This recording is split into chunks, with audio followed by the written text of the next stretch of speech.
विभिन्न देशों से विदेश से बहुत राष्ट्रों का इंटरेस्ट है कि वो अपने अपने राष्ट्रों में भी इस आइडेंटिटी प्रोग्राम चालू करना चाह रहे हैं। तो उनके साथ भी हमारा डिस्कशन चलते हैं, डायलॉग चलता है।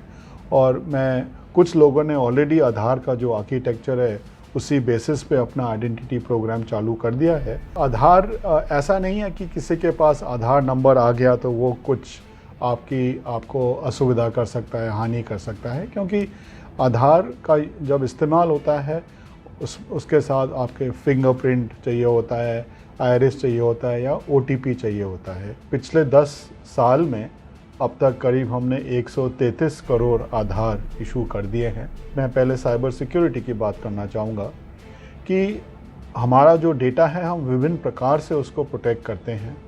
एक तो हमारे फायरवॉल्स हैं कि विभिन्न प्रकार के स्तर पे हम बोथ जो हम कहते हैं hardware based and software based, हम दोनों प्रकार से उसको सेफ्टी का ध्यान रखते हैं। और हम ऑडिट करते हैं, विभिन्न प्रकार के ऑडिट, साइबर सिक्योरिटी के ऑडिट होता है, इंफॉर्मेशन सिक्योरिटी ऑडिट होता है, और ऑडिट का भी हम ऑडिट करते हैं, टेस्ट चेक करते हैं कि किस प्रकार से कर रहे हैं।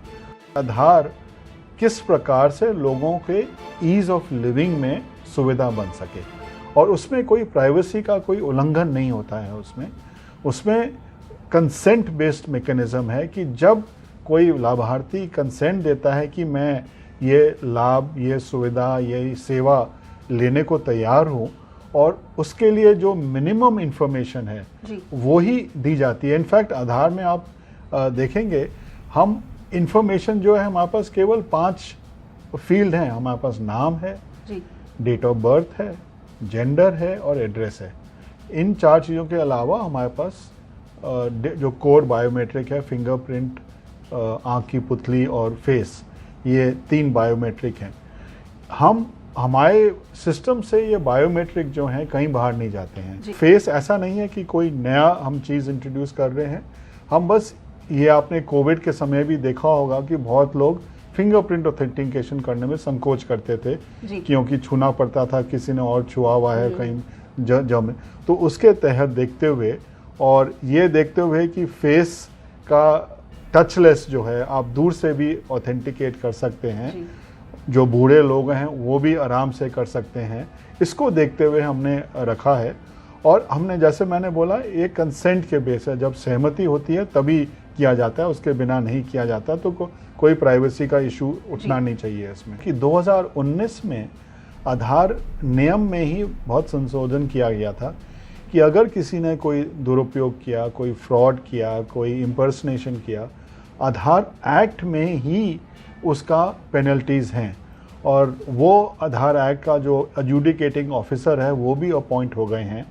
और आप हमारे वेबसाइट पे है, वहाँ पे आप कंप्लेंट दे सकते हैं। हमारे एक 1947 टेलीफोन है, वहाँ पे कंप्लेंट दे सकते हैं। हमारे जो आधार ऑफिसेज हैं स्टेट्स में, वहाँ आप कंप्लेंट दे सकते हैं। आप ईमेल भेज सकते हैं। तो अगर कोई भी दुरुपयोग हुआ है उसका आप कंप्लेंट, एक ग्रीवेंस रिडर्सल सिस्टम है हमारा सोशल मीडिया पे भी है, ट्विटर अकाउंट है, फेसबुक है, वहाँ पे भी हमें क्वेरीज मिलते हैं, कंप्लेंट्स मिलते हैं, और हर कंप्लेंट का हम एनालिसिस करते हैं। हम जब भी कोई अपडेट करता है, कोई एनरोलमेंट करता है, हम क्वालिटी चेक करते हैं। उसके पास हमारे सॉफ्टवेयर टूल्स भी हैं जो आर्टिफिशियल इंटेलिजेंस से चेक करते हैं कि वाकई में ये ड्राइविंग लाइसेंस जो बोला है ड्राइविंग लाइसेंस है या कुछ और दे दिया है। किसी ने बोला ये पासपोर्ट दिया या ड्राइविंग लाइसेंस दिया, उसका वेरिफिकेशन का सिस्टम हम स्ट्रेंथन कर रहे हैं कि कैसे हम जिस अथॉरिटी ने उस डॉक्यूमेंट को इशू किया है कैसे हम उसको वेरीफाई कर पाएँ। ये हम अभी सिस्टम्स डेवलप कर रहे हैं। जहाँ पे भी हमें लगता है कि हमारे इकोसिस्टम पार्टनर की भूल है, कोई किसी ने इम्पर्सनेशन किया है, तो उन पार्टनर्स के अगेंस्ट हम सस्पेंशन करते हैं, फाइनेंशियल पेनल्टीज़ इम्पोज करते हैं, और जहाँ ज़रूरत पड़ती है हम FIR भी लॉन्च करते हैं, तो उनके अगेंस्ट क्रिमिनल एक्शन भी लिया जाता है। तो फाइनेंशियल एड्रेस होने के कारण अगर हमने सिलेक्ट कर लिया कि किसको ये सेवा देनी है, उसको हम डायरेक्ट ट्रांसफ़र कर सकते हैं, बेनिफिट ट्रांसफ़र जो हम बोलते हैं, उसके खाते में चला जाता है। इसी के कारण जो डुप्लीकेशन होता था कि उसी आदमी को 2 प्रकार के सुविधाएं मिल जाती थी। डीडुप्लीकेशन हो पाता है, जो हम बोलते हैं घोस्ट बेनिफिशरीज, कि जो व्यक्ति है ही नहीं लेकिन उसको भी सुविधा जा रही थी। बिकॉज आधार अब है तो उस तरह का घोस्ट बेनिफिशरीज का भी रिमूवल हो पा रहा है।